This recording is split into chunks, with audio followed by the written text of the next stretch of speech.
চাল মেরে ঘরে টিক টিক টিক। এরা দুজন না কখনো নামাজ পড়ে না, এদের জন্য কিছু করতে হবে। বাচ্চারা শোনো। কি আব্বু?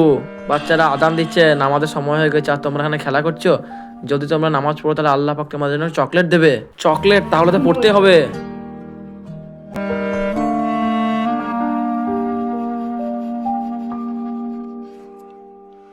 এই মানুষটার জন্য কে বা লাইক সাবস্ক্রাইব করবে? আমি জানি দুষ্টু মানুষরা লাইক সাবস্ক্রাইব করবে না, ভালো মানুষরা করবে।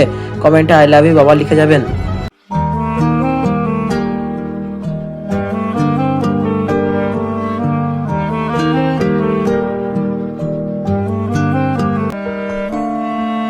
আরে জাজ তো আমি জায়নামাজে নিয়ে চকলেট রাখতে ভুলেই গেছি। এখন যদি এরা জানতে পারে যে আমি মিথ্যা বলেছি তাহলে তো এরা কোনোদিনই নামাজ পড়বে না। হে আল্লাহ, এখন তুমি কিছু করো, তুমি দেখো, নাহলে এরা কোনোদিন নামাজ পড়বে না। এখন সব খেল তোমার হাতে আছে আল্লাহ।